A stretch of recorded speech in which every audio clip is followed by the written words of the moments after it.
G20 summit में लिए गए फैसलों से चीन को हो रही है भारी दिक्कतें, क्योंकि वह नहीं चाहता कि सऊदी अरब और यूरोप जैसे मध्य पूर्वी देशों से उसकी कनेक्टिविटी पूरी तरह से अस्त व्यस्त हो जाए, क्योंकि वह भारी मात्रा में उन देशों को माल सप्लाई करता है और भारत और अमेरिका चीन की इसी सप्लाई चेन को तोड़ने का प्रयास कर रहे हैं, जिसे चीन ने भारी मात्रा में यानी $273 मिलियन का कर्जा देकर अपने जाल में फंसा रखा है। और इसी बीच एक ऐसी खबर आ रही है कि नेपाल के प्रधानमंत्री पुष्पकमल दहल प्रचंड इस महीने की 23 तारीख को चीन की यात्रा पर जाने वाले हैं। और नेपाल के प्रधानमंत्री चीन की यात्रा ऐसे समय पर करने वाले हैं जब दोनों देशों के बीच बेल्ट एंड रोड परियोजना या BRI को लेकर विवाद बढ़ गया है। और इसी के साथ चीन अपनी नई चाल चलकर BRI के 10 साल पूरे होने पर 90 देशों के साथ मिलकर शक्ति प्रदर्शन करने जा रहा है। और ऐसे में प्रचंड के लिए चीन की BRI चाल से बचना बहुत मुश्किल हो सकता है। और वहीं प्रचंड की इस चीन यात्रा पर भारत और अमेरिका की भी नजरें टिकी हुई है, क्योंकि हो सकता है कि चीन नेपाल में भी शक्ति प्रदर्शन करने का प्लान बना रहा हो, जिससे साफ है कि भारत को भी यहाँ नेपाल के द्वारा लिए गए फैसले पर थोड़ी दिक्कतें बढ़ सकती है। वैसे आपको बता देते हैं कि नेपाल और चीन के बीच BRI पर 6 साल पहले एक समझौता हुआ था, परंतु चीन ने अभी तक नेपाल में एक भी प्रोजेक्ट शुरू नहीं किया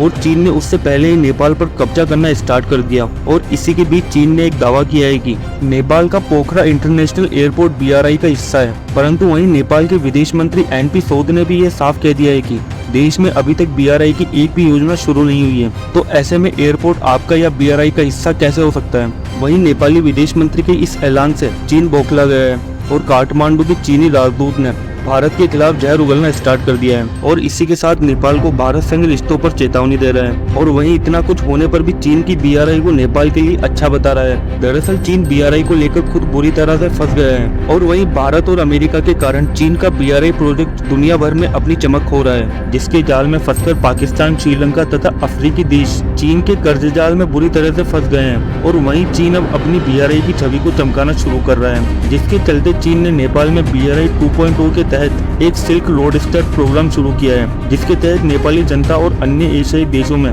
चीन की अच्छी छवि बनाने की कोशिश की जा रही है। और इतना ही नहीं, चीन ने क्वाड को टक्कर देने के लिए वैश्विक सुरक्षा बल GSI और वैश्विक विकास पहल GDI की लॉन्च किया है। फिर भी नेपाल ने चीन के भारी दबाव के बाद भी नेपाल ने GSI पर साइन नहीं किए हैं। चलिए आपको थोड़ा बता देते हैं कि क्वाड और GSI आखिर होते क्या हैं। दरअसल क्वाड 4 देशों के बीच होने वाली एक सुरक्षा संवाद का ग्रुप है और क्वाड का मतलब क्वाड्रिलेटरल सिक्योरिटी डायलॉग है, जिसमें 4 सदस्य हैं, भारत, अमेरिका, ऑस्ट्रेलिया और जापान। और यह सभी समुद्री सुरक्षा और व्यापार के साझा हितों में एकजुट होते हैं। और चीन हमेशा से ही इस ग्रुप का विरोध करता आ रहा है, क्योंकि चीन इस ग्रुप से हमेशा डरता है। और ऐसा इसलिए क्योंकि यह माना जाता है कि इसका गठन चीन के गलत इरादों को देखते हुए किया गया था।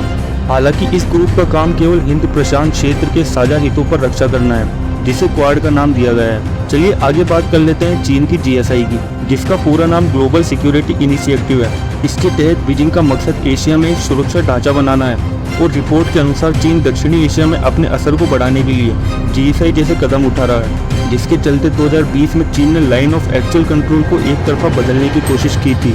जब से ही चीन और भारत दोनों देशों में तनाव बढ़ गया है। और इसी के साथ नेपाल को चीन के BRI प्रोजेक्ट की फंडिंग के तरीके को लेकर बड़ी दुविधा है, क्योंकि BRI के तहत चीन अन्य देशों को पहले तो लोन देता है और फिर उसी पैसों से अरबों डॉलर का इंफ्रास्ट्रक्चर प्रोजेक्ट बनाता है, जिससे एक तीर दो निशाने आसानी से लगा लेता है। और एक रिपोर्ट से पता चला है कि चीन जो कर्ज देता है वह वापस 4.2 ब्याज दर की लागत से वसूल भी करता है, जिसके कारण कई देशों को अपने जाल में आसानी से फंसा लेता है, जिसका जीता जागता उदाहरण पाकिस्तान है। और इसके साथ ही कर्ज चुकाने का ग्रेस पीरियड मात्र 2 महीने है और उन्हें मात्र 10 साल के अंदर कर्ज लौटाना होता है। और वहीं विश्व बैंक और एशियाई विकास बैंक अधिकतम 1.3% ही ब्याज लेते हैं। और जो लोन विश्व बैंक देता है उसको चुकाने की समय अवधि भी काफी लंबी रहती है। और इतनी सुविधा मिलने पर भी कई देश अन्य देशों से कर्जा लेकर अपना बुरा हाल बना लेते हैं। और यही वजह है कि नेपाल चीन से इतने महंगे ब्याज दर पर लोन लेने से बच रहा है। और उसी के साथ चीन नेपाल पर लगातार दबाव बना रहा है, क्योंकि नेपाल को डर है कि अगर उसने चीन से इतना कर्जा ले लिया तो कहीं उसका हाल भी श्रीलंका और पाकिस्तान की तरह नहीं हो जाए, जो कि चीनी कर्ज से बर्बाद हो चुके हैं। वही चीन को रोकने के लिए भारत और अमेरिका नेपाल को करोड़ों डॉलर का कर्ज दे रहे हैं, ताकि नेपाल चीन से दूर रह सके। दोस्तों इसी के साथ विदा लेते हैं। वीडियो अगर अच्छी लगे तो लाइक और चैनल को सब्सक्राइब जरूर कर लेना। धन्यवाद।